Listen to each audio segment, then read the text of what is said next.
East Bengal have been one of the clubs who in recent times have struggled in the Indian Super League would be something of an understatement.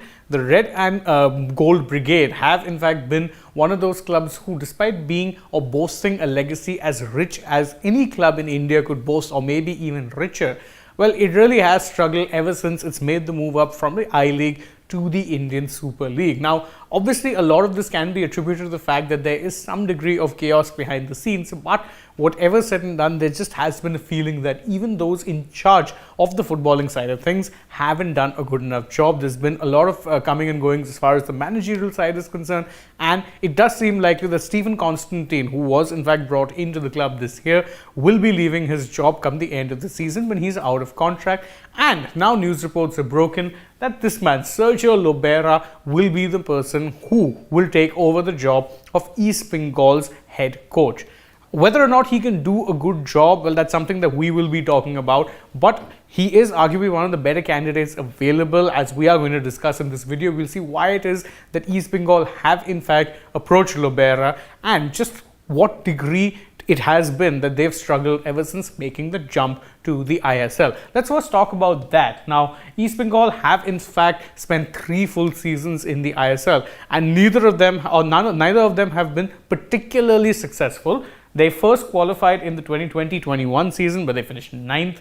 Then in the 2021-22 season, they finished 11th. Thereafter, even this particular season, there was some improvements here or there, but it was only good enough for a 9th place spot, well away from the playoffs, which is where they would be targeting to be reaching every season at the very least. Now, obviously, as I said, there are a lot of issues when it comes to East Bengal in the ISL. They are more often than not, there is plenty of chaos when it comes to the administrative side of things. They have had issues with title sponsors and chief investors pulling out of the club. But unfortunately, what that's done is lead to a lot of chaos within the club itself. And despite them having some players that are quite clearly good and even being able to, in theory, attract some of the best managers that they can, the formula just hasn't clicked for them yet. But in Lobera, they have potentially could bridge that gap. After all, don't forget, Sergio Lobera has worked miracles in the Indian Super League. In fact, just a quick glance at his ISL CV shows why exactly it is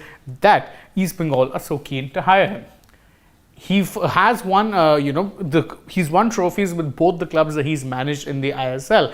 In 2019, when he was still part of FC Goa, he ended up winning the Super Cup. Now, the Super Cup is, of course, the knockout tournament that is played towards the end of the season. He won that with FC Goa.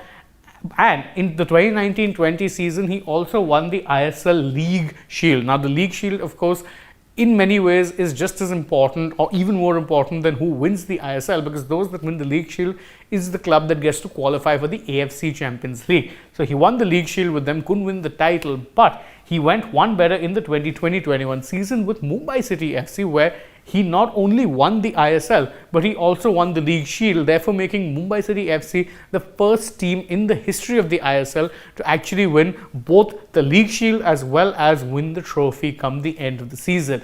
That is the kind of impact that Lobera has had at the clubs he's managed, and generally speaking, he does have a pretty good CV. Remember, he used to be manager in Barcelona's youth academy, La Masia, which is well known around the world. He's learnt imparted a style of football that is very much bred in Catalonia, and he's been able to successfully impose it on whichever club that he's gone to. FC Goa played some of the best football when he was the manager. Same can be said about Mumbai City FC. He's currently managing in China, but it is expected that his appointment at this point is merely a formality. Now, as I said, East Bengal have very much been one of those clubs that, truth be told, should be competing for titles far more than they have been in recent years. In fact, if you go back in time, you'll realize that the last time East Bengal actually won a national league was all the way back in the 2003/4 season. That is far too long for a club that big. Super Cup in that time period. They have also won multiple titles in the Calcutta Football League, but the Calcutta Football League is a state division. When it comes to the national level divisions, they have been not very successful, even though they have come close. But a 19-year drought is probably far too much for a club that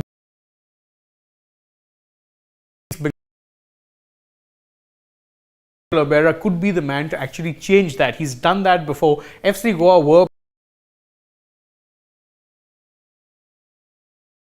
a side that had never really won the league. They won like a good move from East Bengal to bring in Lobera. Whether or not they can give him the tools to be successful, that's something that remains to be seen. But it is actually a very logical move for them to go to Lobera, and hopefully in a season or two, you can see them improve from those 9th and